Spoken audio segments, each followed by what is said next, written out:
Hi guys, so today I'm going to teach you how to play the fun game of Sudoku. Many of you have probably heard of this, and for many people it's hard to learn how to play because they just see numbers and they get intimidated by it and scared away. Today I'm going to show you how simple it really is though to learn how to play this game. Sudoku, much like other logical mind games, can be used very effectively to exercise your mind in a very fun and challenging way. Exercising your mind through such games can improve your memory, stimulate your mind, reduce your risk for Alzheimer's disease, and increase your sense of time and concentration power, all while having fun and feeling happy. So as you can see, this is a really fun game to do, and it has been proven to have very many benefits. While no one really knows where Sudoku came from, they have been able to trace it through China, Persia, Europe, and eventually it's made its way to America, where it began being published in newspapers and magazines. So if you've ever scrolled through a magazine, there's a high likelihood that you have seen one of these games. The game is based on numbers and logic with no math being involved, and it revolves around a chronological placement of numbers in a 9x9 grid that is broken up into separate small 3x3 grids, as you can see. The goal is to fill the entire grid with essentially numbers, and we'll get more into the specifics in a second. So each game, as you can see here, starts with a certain amount of numbers being placed there. Those numbers are sort of a template to help you figure out where the next numbers are supposed to go. And there are two major rules to keep in mind when playing this game. All right, just transitioning over here. Each row on the big Sudoku puzzle, the 9x9, is to be numbered from 1 through 9. And each vertical row is also to be numbered from 1 through 9. The catch, however, is that you can't have any repeating numbers on any row or any column. What I mean by that is if you have a 2 here, you can't have a 2 in the same row or in the same column. So what you're doing here is you're trying to make sure that every single row doesn't have repeating numbers and every single column doesn't have repeating numbers. So there's a place for every number on here.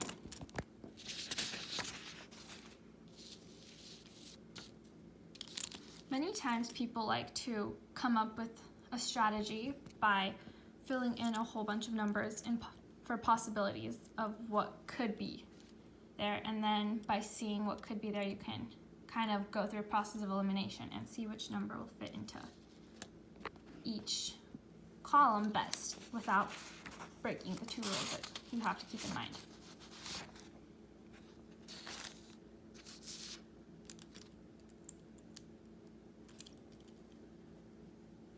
So to begin with, let's try an example because I find that showing how to do it is a lot easier than explaining it and a lot easier to understand and learn from.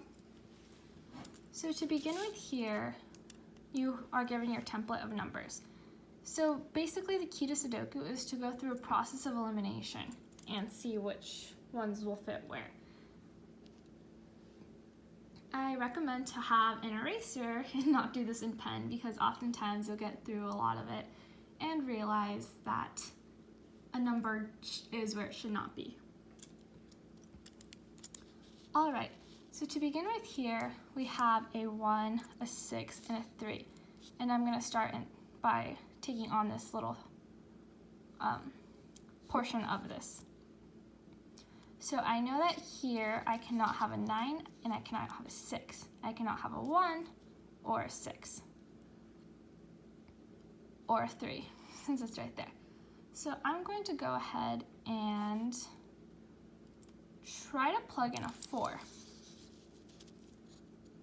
and see how that works. So now in this box I'm missing a 1, a 2, an 8, and a 9.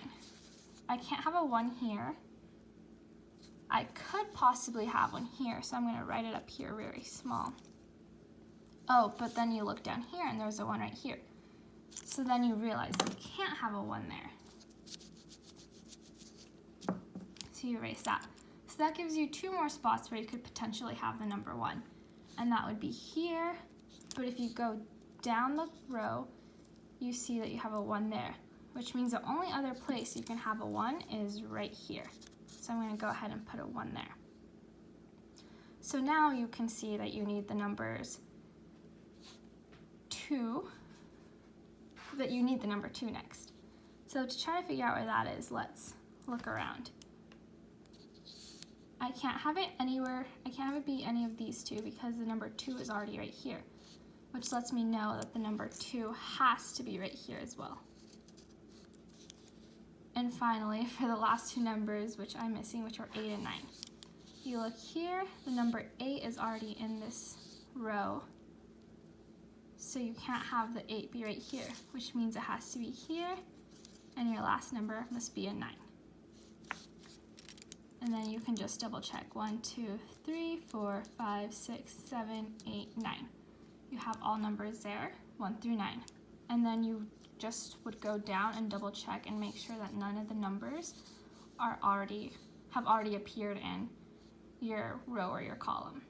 And as you can see, none of them have.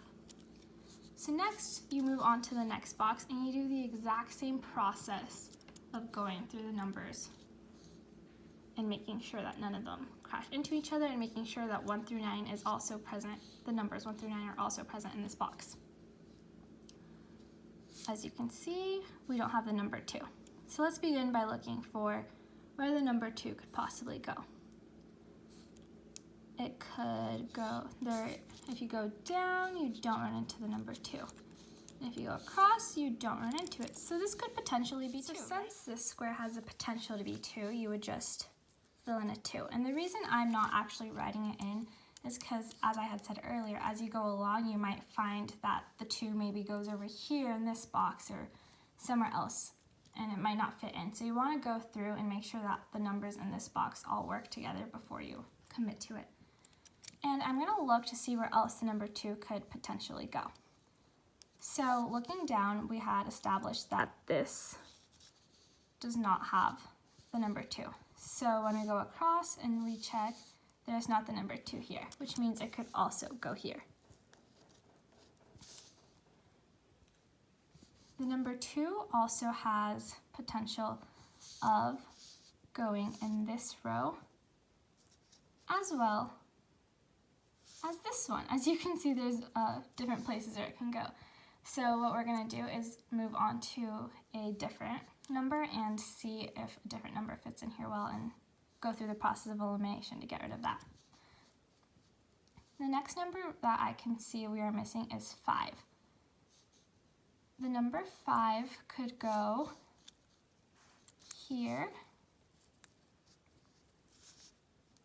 It could not go here because the number 5 is already down this row, so you know that 5 is not an option for either 2 of these.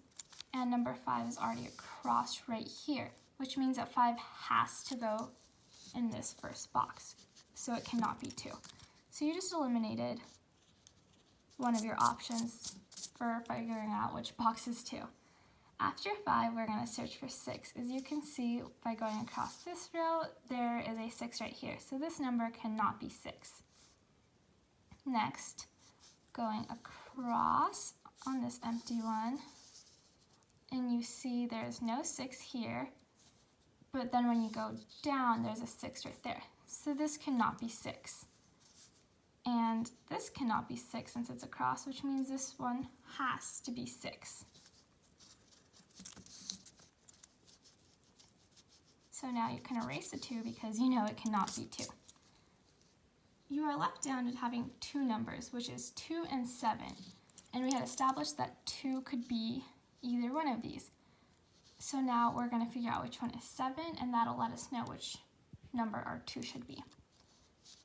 Right off the bat, looking here though, you see you have a 7 across right here, which means you can't have a 7 right here, meaning this has to be a 2, and this has to be a 7. And just to double check, make sure there's no 7 going across. There's not. And is there a 7 going down? There is not.